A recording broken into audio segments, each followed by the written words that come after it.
Congressman, we want to begin with breaking news. Reports out of New York that an intruder with a large knife, perhaps even a machete, attacked the home of a Hasidic rabbi as people were gathered to celebrate Hanukkah. Police say they've arrested a suspect. Your reaction, sir? Well, it's really alarming, and we're seeing a growing anti-Semitism. It's something that we all need to speak out against, people of all faiths, because, you know, whether it's a synagogue in Pittsburgh, whether it's the home of an Orthodox rabbi, we all need to stand up and say it's wrong to attack people based on their faith, and to see this anti-Semitism growing throughout our country. It's something we all need to not only be alarmed about, but also stand up against. Is there some kind of government response that's logical to this, to a wave of anti-Semitism that we've seen in New York?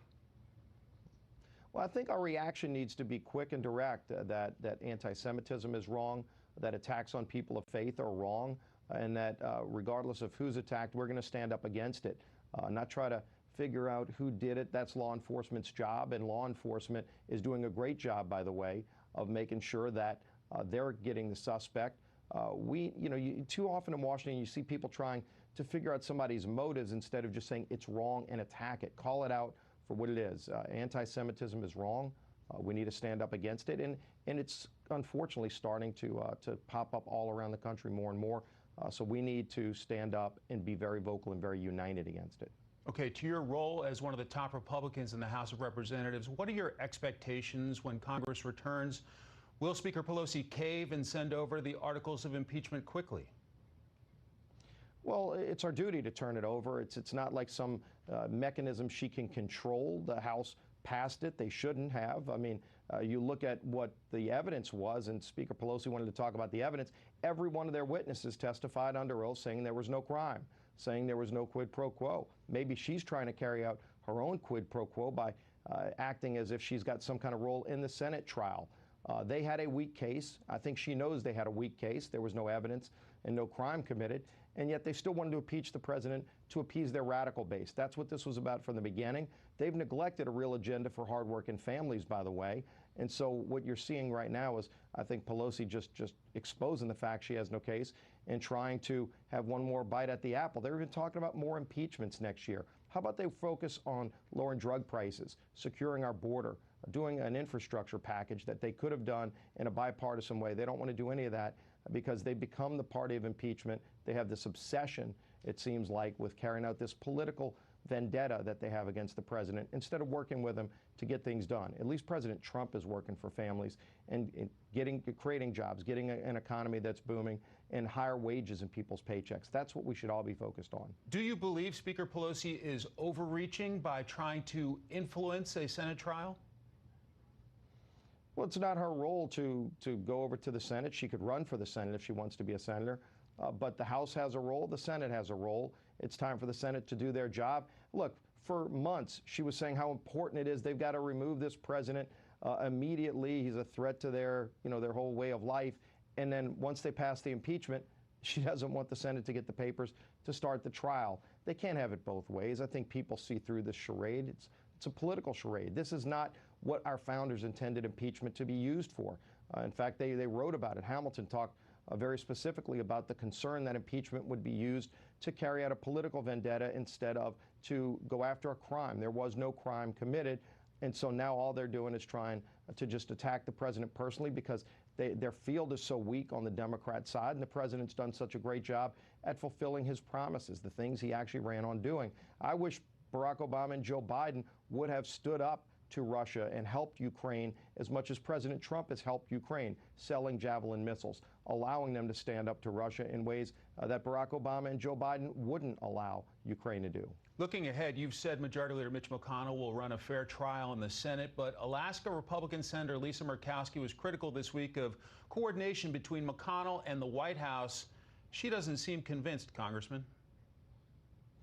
Well, you've seen her make statements concerned about what Democrats have been doing and saying as well. And, you've heard Chuck Schumer making comments recently in the last 2 weeks that contradict things that Chuck Schumer, as a candidate for United States Senate, said in 1998 when he was running, saying he was running on a platform in part of acquitting Bill Clinton when he got to vote against impeachment in the House and then went over to the Senate and voted against impeachment there. So in the end, look, the Senate's going to conduct a fair trial. I have confidence in Mitch McConnell doing that. There was not a fair trial in the House, and I think that was very clear. And you see what Pelosi did there, literally shutting down the ability for the minority to even have a day of hearings, which is required under House rules. They broke that rule. They broke a lot of rules to ram through this impeachment charade just because they have a political vendetta against the president. He didn't commit a crime. Their star witnesses said under oath when asked, can you name an impeachable offense? Was there any bribery? Every one of them said no, and yet they still carried on. The Senate will have a fair trial, and you'll see an acquittal. Everybody knows it's going to end in acquittal. What they haven't done is what I think is just as important. They haven't focused on lowering prescription drug prices, which we passed a bill, by the way, unanimously out of committee. Every Republican, every Democrat voted to lower drug prices. Families would be paying those lower drug prices today because the president would have signed the bill. Pelosi won't bring that to the floor because of this obsession with impeachment. Connecticut Democrat Senator Richard Blumenthal says there are 5 to 10 Republicans with, quote, severe misgivings about McConnell's strategy. Does further delay risk bringing out more Senate GOP concerns? Well, look, you know, people can question strategy, and everybody might have their own tactics of how they'd go about it. Every impeachment, when you had a Republican divided House and Senate with the White House, they've always negotiated with the White House to have a fair process. That I think is what's missing in this. There was never an attempt by the Speaker to have any kind of negotiation on a fair process with the White House. It was done with a Republican House and a Democrat president under Clinton. It was done with a Democrat House and a Republican president under Nixon. They negotiated fair terms and processes so that you could have a fair trial. They didn't have that in the House. It was very clear that Pelosi didn't want a fair process. But in the end, it's going to end in acquittal. And so why don't we focus on real things that matter for hardworking families? Leader McConnell doesn't sound like he's in any rush. Meanwhile, President Trump's down at Mar-a-Lago stewing. Is there tension there? I don't think there's tension. I think the president has been focused on delivering for families. We just, before we left, were finally able to get the USMCA trade agreement passed. It should have been passed months ago, by the way, Mike. That was something that could create over 160,000 jobs for workers all across the country and better trade relations and sending a message to China. And Pelosi sat on that for over 6 months because of this obsession with impeachment. So the president said, look, I want to work with Congress to get things done.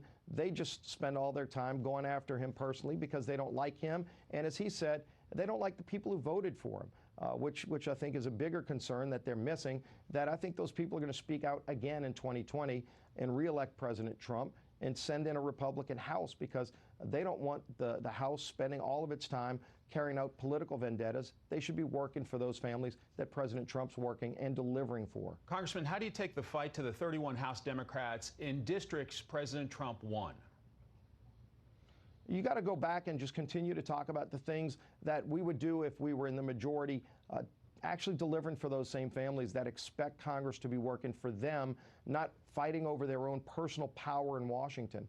And I think that's what you see this about is, you know, they still don't like the fact that in 2016 Donald Trump got elected. They're trying to reverse and negate the votes of those millions of people who elected Donald Trump as our president. And they're trying to hurt his ability next year. Many of them said it publicly that they're afraid President Trump will get reelected, so they have to impeach him.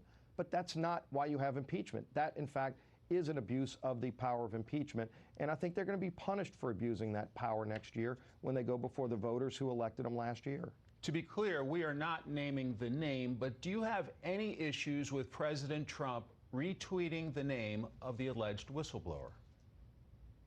Look, the whistleblower should have testified a long time ago. In fact, they don't really meet the definition of a whistleblower. They never saw a crime. And personally, from everything we've seen, the person hasn't disputed this. This person had a political vendetta against the president. He supposedly worked for Joe Biden, so has a political axe to grind. It's a little concerning that you could have somebody anonymously try to take down a sitting president using innuendo. And in fact, some of these things were false statements. False claims that were made. And there was coordination with Schiff's staff, maybe even Schiff himself, which is, I think, why Schiff didn't want the whistleblower to testify. And so a lot of that should come out. I think the public ought to know all of those meetings that Pelosi and Schiff held in secret behind closed doors to remove a duly elected president. That ought to be alarming to all Americans, whether you voted for this president or not, that they would try to go behind closed doors and reverse the will of the people in an election. So, yeah, the whistleblower absolutely ought to be known and testify. Look, they tried to take out a sitting president. Everybody in America has the right to face their accusers. Why should the president be denied that same constitutional right? Congressman Steve Scalise, thanks for joining us this holiday weekend. See you back on the Hill in the new year.